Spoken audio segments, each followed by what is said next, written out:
Minglawa, share IS IV ကနေပြီးတော့ကြိုဆိုလိုက်ပါတယ်ဒီဗီဒီယိုမှာတော့ကျောင်းသားကျောင်းသူတွေ IELTS speaking မှာကြုံရရှိတဲ့ကိုပြောစရာစကားမရှိတော့တာပြီးရင်ကိုယ့်ရဲ့အဖြေကိုဘယ်လိုရှေ့အောင်ဆွဲဆက်ရမလဲမသိတော့တဲ့အဖြေရဲ့ solution တစ်ခုကိုတစ်ချက်ပြောပြပါမယ်ဒီဟာကတော့ area method ပဲဖြစ်ပါတယ်ကိုပြောချင်တဲ့မေးခွန်းတစ်ခုကို yes no မှာလည်းမဆုံးခဲ့ပဲနဲ့ကိုယ့်ရဲ့ reasoning example တွေကိုထပ်ပေးရမယ်နည်းလမ်းလေးဖြစ်တဲ့ area ကဘာကိုပြောတာလဲ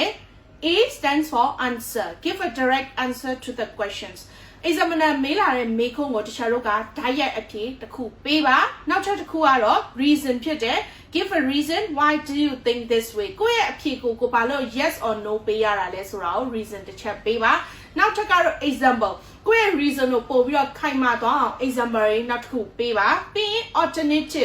alternative ကကြတော့တခြားတို့ကထပ်ပြီးတော့ action နဲ့ information တွေကိုထပ်ပြီးတော့ add လုပ်ပါဒါဆိုရင် area method ကိုတခြားတို့ဘယ်မှာသုံးလို့ရလဲဆိုတော့ what when who where which စသဖြင့် WH နဲ့စတဲ့မေးခွန်းတွေမှာတခြားတို့သုံးလို့ရတယ်လို့ yes or no questions တွေမှာလည်းသုံးလို့ရပါတယ် example လေးကြည့်လိုက်ရအောင် Do you think advertisement on TV should be banned TV ပေါ်မှာ advertisement တွေကိုပိတ်ပင်သင့်သလားတဲ့အဲ့ဒါဆိုရင်တစ်ချက်ကဖြေမယ် No they shouldn't answer direct answer အဲ့ဒါကိုတစ်ချက်က reason ထပ်ပေးမယ် This is simply because the advertising companies usually sponsor the fields of broadcasting a certain program which gives people the chance to watch them free of charge ဘာလို့လဲဆိုတော့တခြားတို့ရဲ့ဒီ advertiser တွေက program တစ်ခုကို TV ပေါ်မှာလွှင့်ဖို့အတွက်သူတို့ကပတ်စံနေအများကြီးပေးတဲ့အတွက်ချာတို့ကအလကားကြည့်ရပါတယ်ဥပမာမြန်မာပြည်မြန်မာ idol တို့ The Voice တို့ X Factor တို့စသဖြင့်ချာတို့အရန်ကောင်းတဲ့ program တွေကို free of charge ကြည့်ရပါတယ်ဒါဆိုရင်ချာတို့က example ထပ်ပြီးတော့ပေးမယ်For example, we could watch our favorite program without having to pay a huge price. ချာတို့စေအကြီးကြီးပေးစရာမလိုဘဲနဲ့ကိုကြိုက်တဲ့ program ကိုကြည့်လို့ရတယ်ဒါပေမဲ့ although some could be fed up with the repeated appearance of some commercials in the interval session, but for me, I'm fine with that. တချို့တွေကတော့ဒီဟာကိုစိတ်နှောက်ယှက်ဖြစ်တယ်လို့ထင်ကြတယ်သူတို့ကြည့်နေတဲ့ဇာတ်လမ်းတွေမှာကြော်ညာတွေကဝင်လာလို့ဒါပေမဲ့ကျမတို့ကတော့အဆင်ပြေပါတယ်ဒါဆိုရင်ဒီရှာတို့က example ပေးပြီးသွားပြီ alternately ထပ်ပြောမယ် moreover Advertising helps us to take a short rest before we continue to enjoy the show. ကျမထင်တာကကြော်ညာဝင်တာကကျမတို့ကိုခဏလေးအနားပေးလိုက်တာနဲ့တူတယ်ဒီအချိန်မှာတခြားတို့က which eases eye strain and gives us some time to go to the toilet or eat something to gain more energy. မျက်လုံးညောင်းတာကိုလည်းတတ်တာစေတယ်ပြီးရင်အိမ်နာလည်းသွားလို့ရတယ်အစားအသောက်တွေပါစားလို့ရသေးတယ်ဒါကြောင့်မို့ကျမကတော့ advertisement ကို ban လုပ်တဲ့နယ်လို့ကျမမထင်ပါဘူး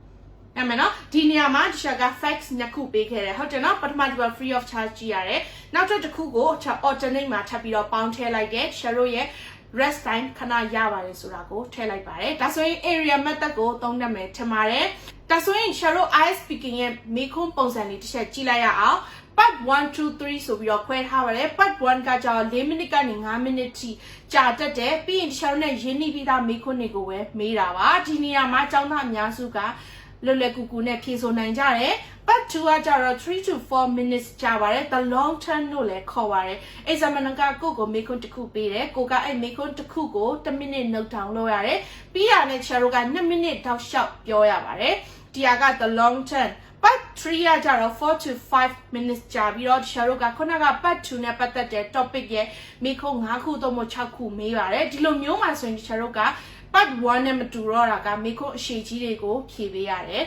part 1 2 3မှာခုပြောခဲ့တဲ့ area method အပြင်ကိုတခြားတို့ band score မြင့်အောင်ဘယ်လိုဖြေရမလဲဆိုတဲ့ method တွေအများကြီးရှိပါတယ်တခြားတို့ speaking special class မှာဒီလိုမျိုး method တွေကိုအသေးစိတ်ဖြေနည်းကိုစီစဉ်ထားပေးပါတယ်နောက်ဆုံးအနေနဲ့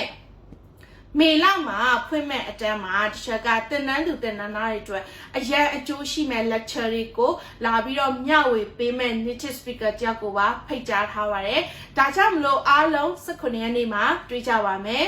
See you